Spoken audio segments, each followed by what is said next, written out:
Panthers v the Bulldogs. And I'll tell you what, there have been, not everyone, but I've actually got quite a few messages that were a bit disappointed with me after Queensland's win because I said the standard of rugby league in Origin this year has been really poor.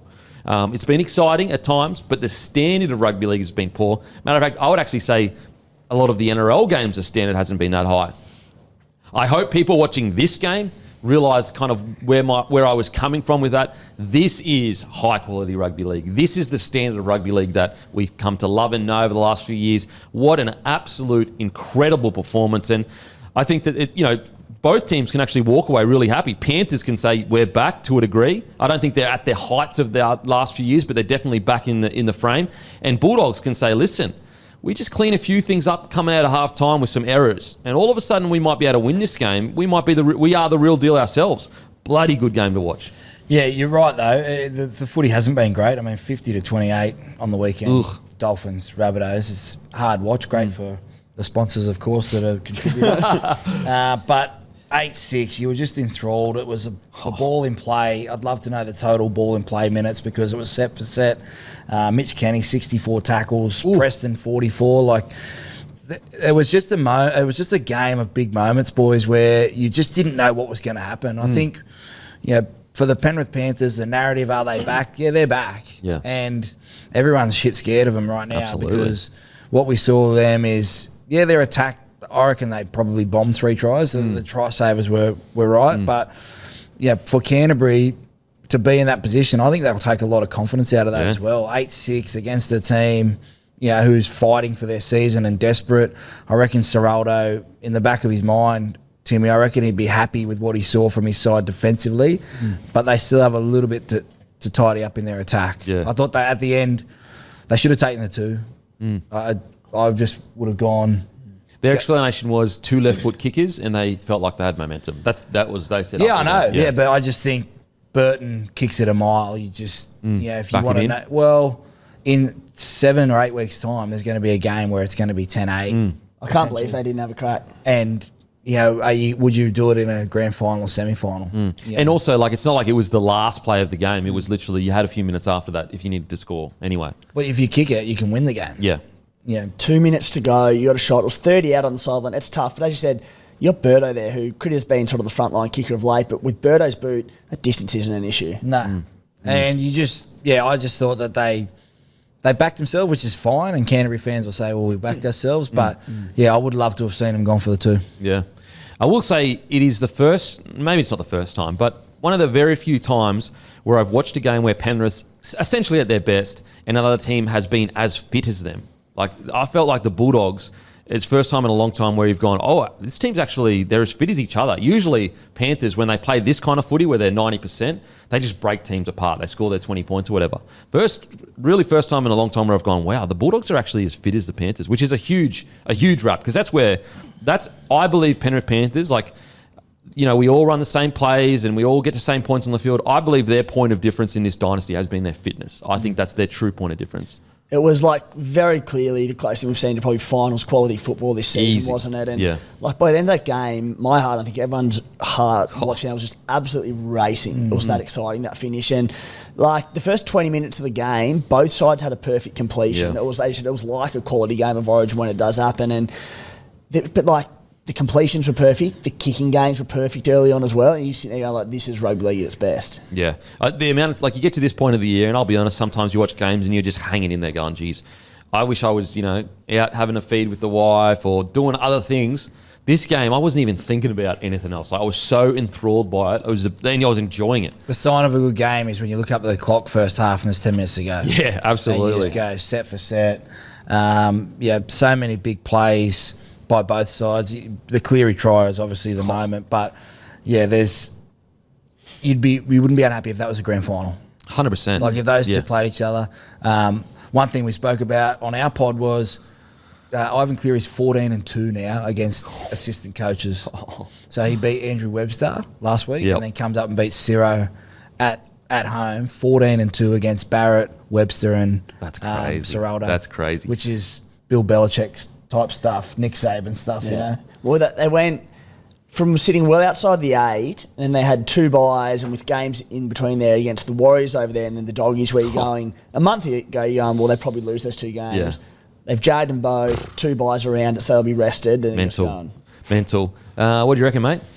Yeah, I mean, it was, I agree, definitely probably the most finals quality game that we've sort of seen so far this year. The intensity was there, the ticker was there. And for me, probably what it just signified is that obviously they won the game, but Penrith are kind of back now, because I feel like it was played on the sort of the terms that they had a lot of teams on at the back end of last year. Obviously, the grand final as well last year, very low scoring, and they were able to kind of control the game. But I think, now they're kind of entrenched in the top 8. Now the next 4 games are against the bottom 4 sides, so they're going to go a long way to the pointy end. But these two sides, like, it was interesting because they are a little bit similar in the style that they kind of play. So hell of a game, but I reckon we'll probably see them play each other again at some stage this year. Sweet.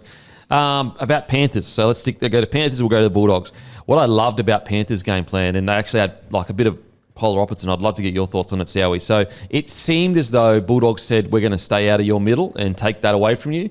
And Panthers seemed like we're going to go through the middle. And I thought the Panthers did such a good job at identifying when there was a quick play of the ball and scooting. And why that's so important is that, the Bulldogs' timing and tempo in defence would usually rely on a one-pass situation. So even if there's a quick play of the ball, there's still a pass that gives us time to bounce off our line and get line speed again. And what I loved about Panthers is if you've got... And they had, like, Cleary would scoot, like guys that, like, forwards would scoot. Like, you had Garner scooting. And that to me says that Ivan Cleary's gone, we need to bust that tempo up. We need to change it up so that the Bulldogs are going, we don't actually have enough time to get our line speed, and therefore we roll through the middle. I thought the Penrith did a real good job at identifying quick play the balls and scooting through the middle. What do you think about it? Yeah, agree, Kempy. I thought that they won it in the first half. They were under pressure a lot in that first half, and they had a couple of try savers themselves, and they turned them away coming out of the game. But the Bulldogs nearly had 2,000 run metres, nearly 300 more than Penrith. Yeah. So the optical illusion of what you're saying, we run through the middle. I just think that Penrith were more disciplined with the ball. Easy, definitely. In terms of, 32 from 44 for the Doggies. A lot of it just looked uncomfortable at the end when they were chasing. Yeah. I reckon they chased too hard. Forcing it. Yeah, they were forcing it. Yeah. So, I look at how Cleary attacked it, the back 5. I mean, this kid, Milky Jenkins, he is... Like, he had a great game. I thought Casey McLean... It's almost like Penrith looked settled.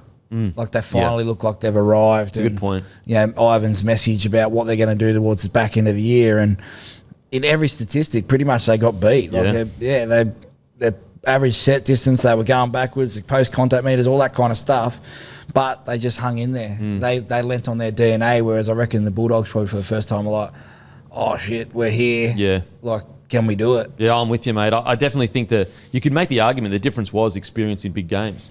Because when the game was on the line, Panthers go, we just need to stay patient here, get through our sets, the opportunity will present itself, and obviously it was Cleary's big play. Whereas I agree with you, mate. I felt like the Bulldogs panicked. I wouldn't say panicked, maybe it's a dramatic word, but there was a lot of nervous energy there with the Bulldogs. Like, we're here, let's get this, we're about to beat the Panthers. Because the positive for the Bulldogs is, as you said, they won a lot of the statistics that usually teams never win against the Panthers. Timmy, what do you reckon, mate, with the Panthers? Yeah, they saw the 2-point margin as a 20-point margin, and they chased the game too much in that second half. Like I mentioned, that they had a perfect completion at least after the first 20 minutes. Yeah. They ended up with about a 73% completion in the game, and had that 2-point margin been elsewhere, the other way around in the second half, the entire game looks completely different. But the Doggies were using the ball early, and like Stephen Crichton, one of those disciplined players in the game, he was forcing passes he normally wouldn't, and they were just chasing, and you say it all the time, can be about stay patient Doggies fans. The Doggies didn't stay patient in this one, where, they had opportunities to score, but they were just, it wasn't, like they were in the grind, but they were just trying to force things that weren't on too often, and eventually that broke them. Mate, How wasn't that a sellout, that game? I don't think Panthers fans travel that much, to be honest. Yeah, I think they had more fans there than Doggies fans. Yeah. I expected the Doggies fans to have 10,000. Thursday's so tough these days.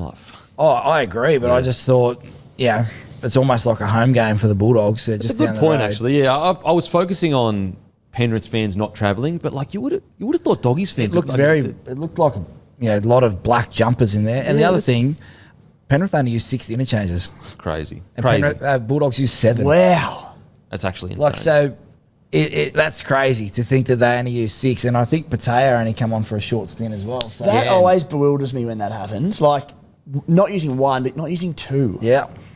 That's so fit. You got to be so fit to do that. Yeah, and Schneider was one of them. Didn't get on at all. Couldn't find a Nice spot for him. Interesting on that. You know, obviously the Dogs got Galvin out there, similar kind of thing, and maybe potentially disrupted it a little bit, or you know, there was a little moment there. Like probably something to be said, I suppose. For they're always going to get Lachlan Galvin out of there. He's the guy they brought in, but when the game didn't kind of call for it, Penrith went, "We're actually not going to bring the utility on." It's an interesting one because it did, at least for the first few minutes, you could see that it just threw him off a little bit, the flow of things. But I don't mind it from a Serraldo perspective because, like, okay, yes, we can do everything we can to win this game, and maybe the value in winning this game is more valuable than us finding out what our best 17 is.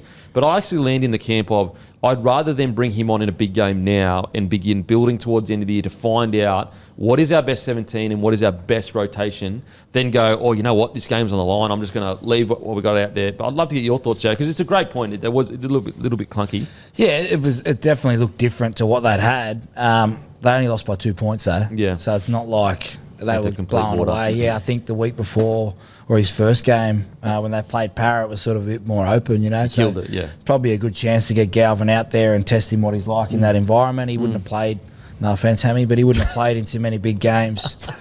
Played in a spoon bowl last year. I said no offence, which means I can say whatever I want. I said with all due respect. Yeah, with all due respect, that's it. So it's probably more of a fact-finding mission for Serraldo going forward with his crew and how they handle that stuff. And I reckon sometimes you have losses that actually are wins because you learn so much about yourself out of it. And, you know, I reckon like Crichton with that at the end, how Galvin came on, I think there's a lot to be learnt for the Bulldogs. Yep. They should be very happy. Like, I think so too. 8-6, it was a cracker game. Well, it was a charge down. The difference. That was the only time they conceded to the Penrith Panthers. And yeah, sure, they've been poured by their standards this year, but you said they're looking like they're back and played good footy and threw a bit at them. And it was one try for charge down. But, you know, I know we sort of touched on Penrith, but just to that point, Hammy, of the way they brought Galvin on, like, they've signed Galvin to be long-term halves player for them. And he comes on and they move their half back to hooker. The hooker goes to the bench who we know can play big minutes. I just think they're getting too tricky with it all. I think they need to cut the cord and do one of two things, and that's either drop Toby Sexton. That's not because I think Toby Sexton should be dropped. But He's actually been playing better footy. 100%. Yeah. But you know, it doesn't look like he's going to be in the long-term plans. And Galvin's the man. You start Galvin and you play him 80 minutes in the halves, or you find a different role for Galvin. Because I think when you bring him on, a new bloke to the club, and you change two key members of your spine, including your halfback, I just don't think it's the right option for him. And as we said, they looked clunky in that second half, not because Galvin isn't the man to sort of, you know, put points on the board and all of that, but what do you think, Sowie? I just think it's mad. Yeah, it is, but again, like they would have planned for all this kind of stuff. I think if they win, we're not talking about it probably as much. As much. I feel like part of it is they know there'll be a bit of an uproar, like if straight away Galvin comes in and they drop Sexton when they were leading the comp. So I think off the back of that, they're like, all right, how do we sort of integrate him into this team without pissing people off by dropping Sexton? It's like, well, you signed Galvin, so what's your play? Yeah, he's going to have to make a decision what he wants to do there, whether he leaves Reed on or takes Toby Sexton off. And you don't want to be doing this in round 23. Like, do it now. You're sitting up the top of the table, second. Well, you'll get a chance this week because there's no Carraz. What does Burton do? Does Burton go to the centres or does he? Well, I don't think so because they'll keep. Well, for this week is a one-off. For this week, that's what I mean. Like, is this a sign this week for Serraldo to have a crack? On a separate note, though, when Cleary did that charge down, I just want to see him shirtless. He must have abs of steel. It just hit him flush in the belly, and he just was like, "Oof, took it. Keep running." Just took it. What a play! I mean, just to even think of it. Go down to the park, all right, on Thursday night and get kicked a charge down into your belly. Have you seen him with his shirt off? There's fucking. I played one game with him. I was replaced by him at the Panthers, so I was replaced by a great. It took a great to replace you too, which is I missed the showers though. The abs of steel, but it was just such a big play. Like it was just such a one of those games. But the piece to the puzzle, I think, for Penrith is they've got a blueprint now. They can beat you either way. They can beat you finesse, or they can beat you like now. That's just reminded them how good they are, which is dangerous for the comp. What I love about the play from Cleary is like that's a winner's play, because like Cleary, I'd argue he looks a little bit banged up in regards to Cleary. He's either his groin or his quad, whatever it is. And like, so it's not like he's playing his absolute best footy we've ever seen, but just a guy to I'm going to find some way to impact this game. And also identifying Galvin has come on, Sexton's off. Sexton's at 9, Reid Marnie's off. They're only going to be one kicker. It's going to be Burton. So identifying that, finding different ways to win the game when you're probably not at your best right now, like that's just a winner. Like that's the trait that the greats have, is they find these unique ways to get victories. And going for a charge down though. It's like, just like if so you miss strange. and it kicks you in the face, you're out for the game because you've been knocked out. Like, or you get 6 again, 6 to or go. like just we so saw many Tino things. last night. Like Cleary wanted the charge down, whereas Tino came up to put pressure on and flicked his finger. So it's a courageous play. Oh mate, like you're getting absolutely pizzled if you don't make that. Or there's a 6 again, or something, that bounces off and they score down the other end. So yeah, just amazing. You look at looking for motivation after winning 4 comps and being 5 grand finals on the trot. Like, how do you continue to find motivation to compete at the top level and win games? Penrith have their motto every year, and it changes each year based on how things are going. This year, it's just going to be they're gone. They're everyone gone. wrote them off and just go like, no, screw everyone. Let's show them that we can do it again. What do you think of Casey McLean mouthing up to? Mate, when I first saw Crichton? it, I was going, ooh, be careful what you wish for, young man. And then when I saw him actually back it up, I said, good on you, like young fella. Like, if you're going to back it up, chirp as much as you want. I thought Casey McLean was absolutely phenomenal, and I actually thought the battle was probably a draw. If I wanted to give it to anyone, I'd give it to Casey just because of his age. But just a rookie that... Mate, his defence at the start of the year is really poor. His development since then has been incredible, and that's what makes me so excited for a guy like Casey McLean, is that usually guys that are naturally gifted like this, you don't see them develop as quickly in things that they're deficient in because they've got an ego where they're like, I don't need to I'm the man. I score more tries than I let in, that's all I need to worry about. To see him develop this quickly suggests to me that there is no ego there, that he's willing to work on himself. Because if you looked at Casey McLean round 1 to now, it's honestly almost 2 different players. It's crazy. I was the same as you. I was like, just let him. Don't talk to him. I wouldn't talk to him. I just thought that he went after him after that grubber, he knocked it dead, and then Crichton sort of it got him going a little bit, and I was like, oh no, it's like I was really worried for him. But yeah, those young guys, what that Warriors trip did to them was give them belief that they belong. Yeah, and when you got your best player putting his body on the line to get a charge down, and then your other 2 Origin players had 52 carries between them for 500 and something metres, like it. When you win without those, I played without Origin guys, and it gives you a confidence when you win. Yeah. When you do your job and you have a big game like they did last week, like the winning last week obviously helped, but that gave them. They looked confident. Yeah. Yeah, they looked like it's finally clicked to them in their prep and whatever that Ivan's message was. I thought Edwards was absolutely phenomenal. I thought Tungor has improved as well. I agree with you. It's a great point, Sowie. That win in the Warriors, that actually, a lot of people might look against the win against the Bulldogs that sets their year up, but it might have actually been the win against the Warriors that sets their year up, because they had so many players out and just everyone said, nah, can't do it. And they did it, I mean, pretty convincingly. Like they won the physical battle against the Warriors, and they can just continue to build and build and build. Bloody good win. Bloody good win. Who stood out for you, mate, the Panthers?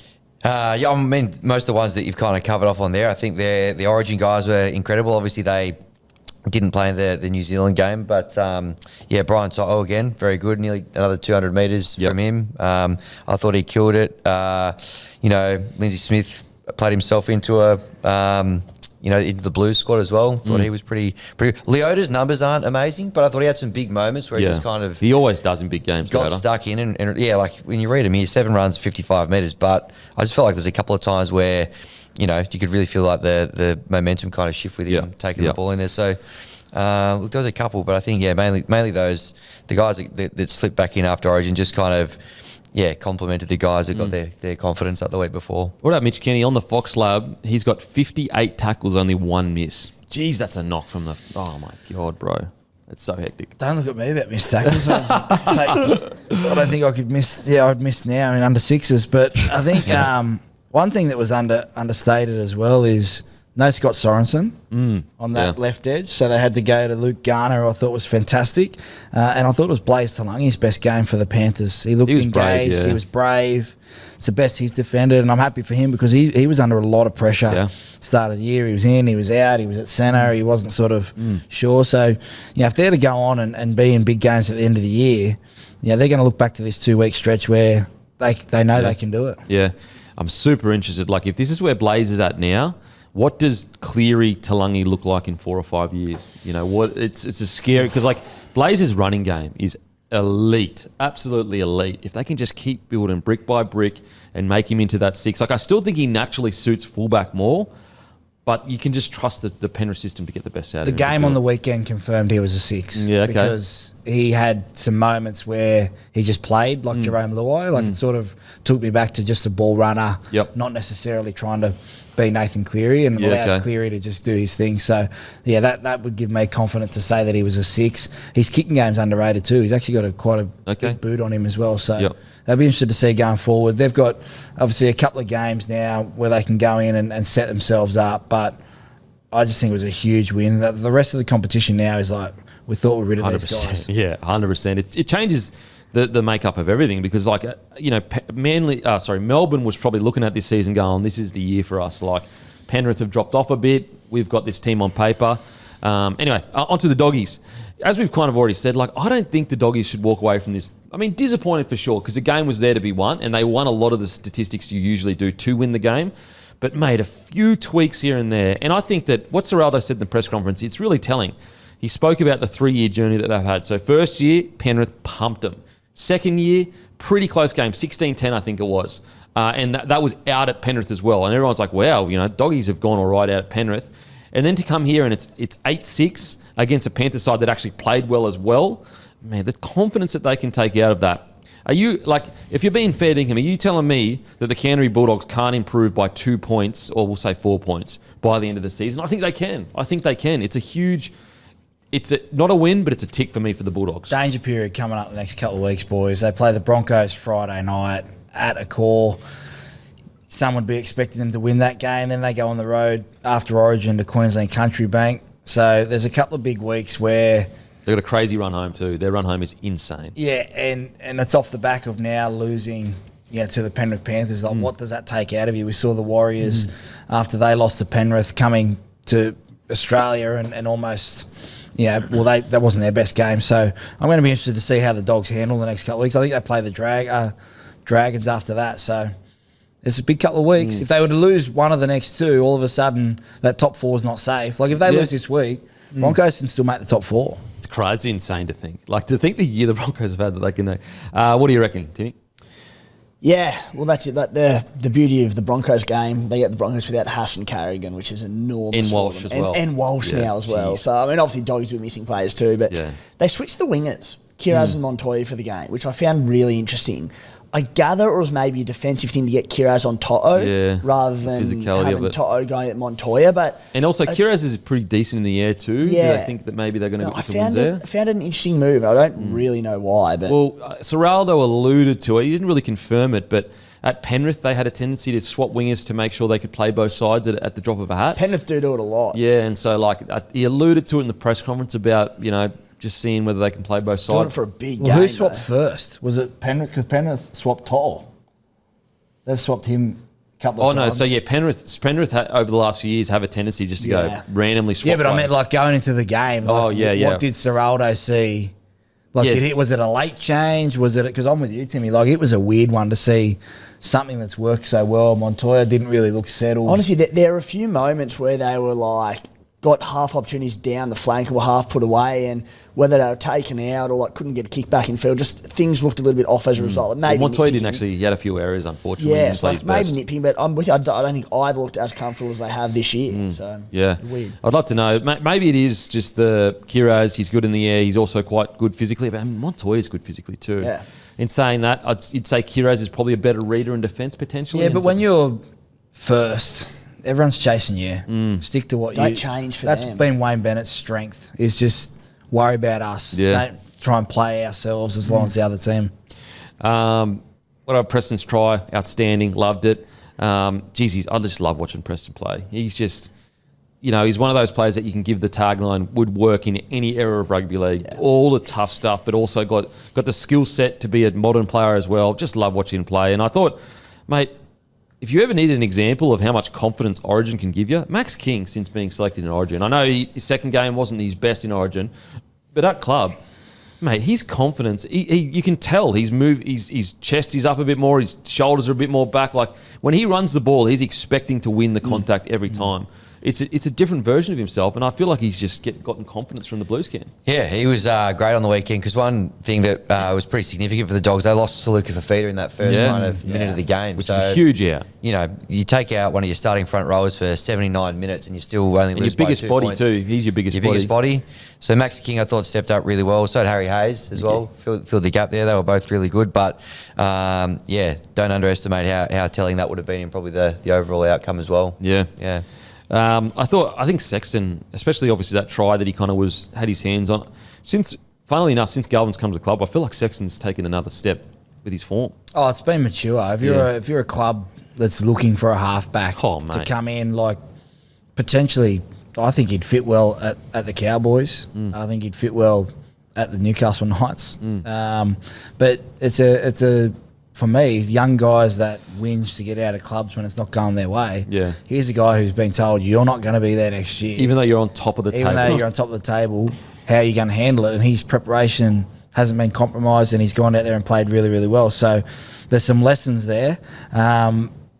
I'm just a big watch on how they handle this the next couple of weeks from a coaching point of view, because swapping the wingers, how they get Galvin into the game, all that stuff going forward, and how Serraldo handles it. For me as a young coach, I'm looking forward to seeing how he handles it. Yeah, because if you're winning, that change is all so much easier. And that sounds weird because you're winning, but if you're losing and you bring in Galvin, you continue to lose a couple of games. Geez, that noise around. It's not like you could drop Sexton now and say, well, we're just going that way because you haven't been playing well. Like before they got Galvin, he was going to be dropped. And it's hard, because you go, all right, maybe we try and bring Galvin into that sort of 13 role, as a bit of roaming through the middle of the field, another ball playing and link man. But they've got Bailey Hayward, who does that so well already, and Kurt Mann. They don't really need another player in that role, but that would be the other way they could utilise him. Yeah, you're right though. It's probably, you could make the argument it's a headache that they didn't need this year. Like you could make the argument that, yes, okay, long term, it's great. You've got Galvin there. I think everyone not everyone, but I think a lot of people go, I get the long term play. I do.